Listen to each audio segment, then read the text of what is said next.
Good afternoon and welcome to the Timbercrest chat. Evidently, Stan has been detained somehow or somewhere, and I completely understand how and why and how that happens. I know he's planning to be here because he and I talked about this just a little bit ago. But it is good to be with you today. I'll give you a little bit of an update on some things that are going on. I guess one could say that there isn't a lot going on due to the shutdown, and for what I understand, it looks like group activities and group excursions and those sorts of things are canceled until September 22, which would be Wednesday the 22nd.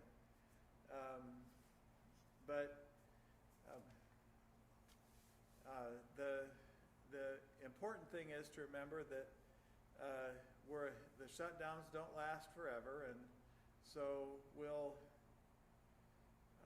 see that when we do. Did you happen to see Stan on your way here? Yeah. Okay. I said, I thought you were doing a chat or two. I said, I'm not there. And I said, I noticed you.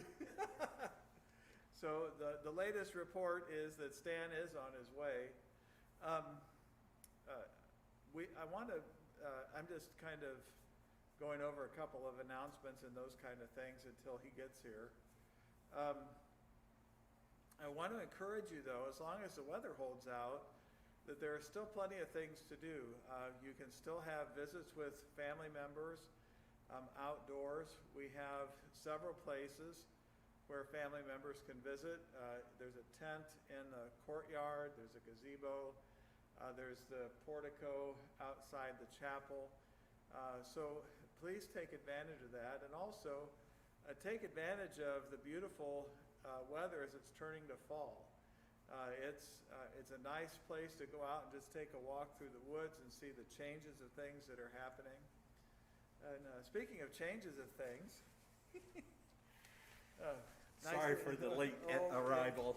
It's not a problem. I thought, well, I'll just fill in the time with some things until you get here. So I'm pretty well done with announcements and that sort of thing. And, okay.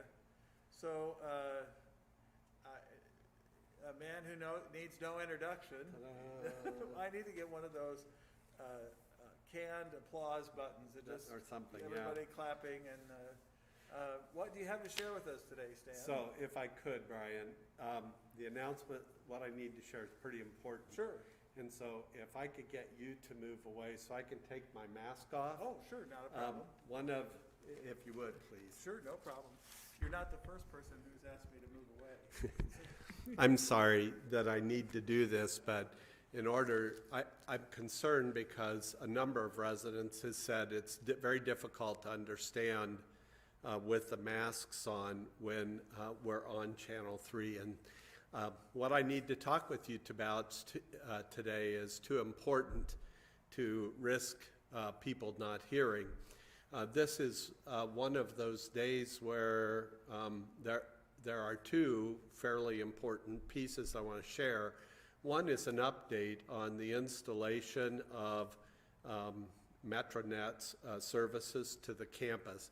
And then the second is more directly related to the announcement last night on the vaccination guidelines, which will be implemented.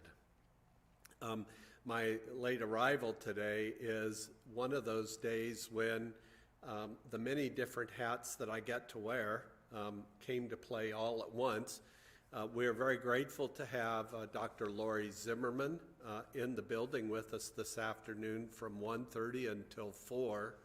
She is in the clinical office on O Wing, and her primary reason is so that if there are employees that have remaining questions or concern about the COVID vaccines, they are more than welcome without any kind of an appointment to go to that office on O Wing and sit down with Lori and ask their questions or air their concerns.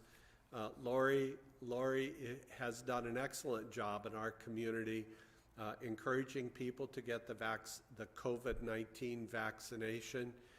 She is a member of our board of directors, and she is a strong advocate in the local community for the use of face masks, for eye shields, for preventative measures as well as vaccine, and she's currently serving on a special committee with the Manchester School Board working on the issue. And the snack shop, the market, and also a new canteen is in the building, and we're making some final plans and arrangements for when that construction might begin.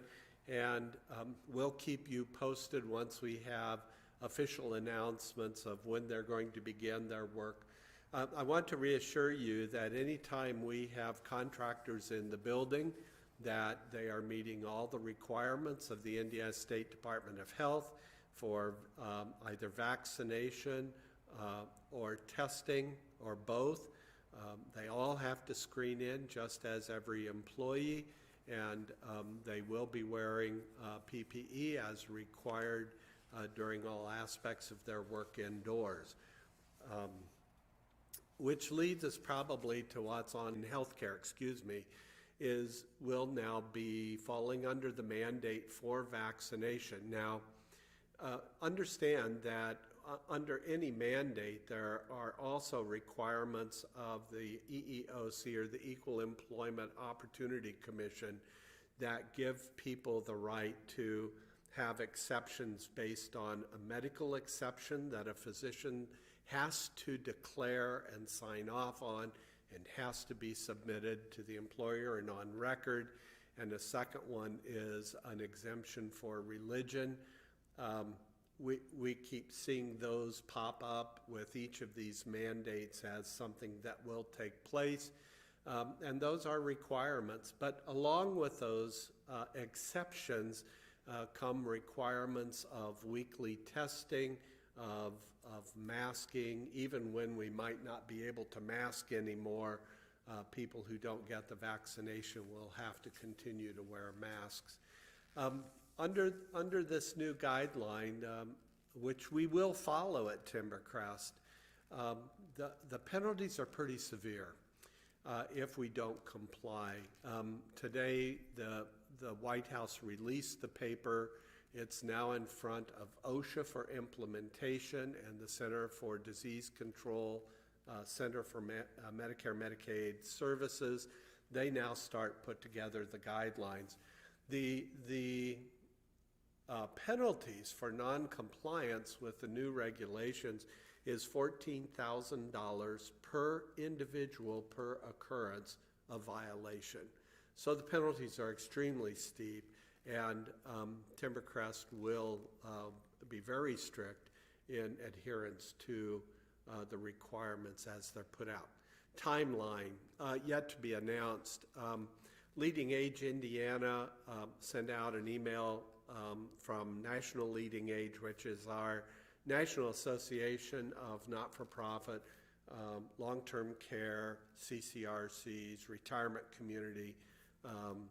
Communities, etc., where they believe that guidelines will be issued there sometime early October that include everything that was talked about last night by the president. There does have to be a response period that people can respond to what the president has put out, but eventually, following that comment period, it goes to the floor of the House, and once it enters the Federal Register, the Emergency Act is law. So we're now in somewhat of another waiting game. CMS, however, did say to Leading Age that it behooves all long-term care facilities, CCRCs, which we are, to begin strongly encouraging employees to get their vaccination. It's really not a matter now of if it's going to be a mandate, but rather when. And so next week, the management team will sit down with the White House's document and begin our planning for it. Now, in the meantime, you may have heard that Morrison Living has already implemented a vaccination mandate, not only for Timbercrest, but for employees throughout their whole system as it relates to long-term care. And it does create a challenge. There are individuals, and I want you to hear that what I'm about to say is respectful of individuals' rights to have a different opinion from me, and I really mean that. Does it put us in a hard spot as an organization community? Yes, it does, but I have to respect individuals, and we have to maintain their dignity in what we say to each other and to them. That there are several individuals who have made Crest to go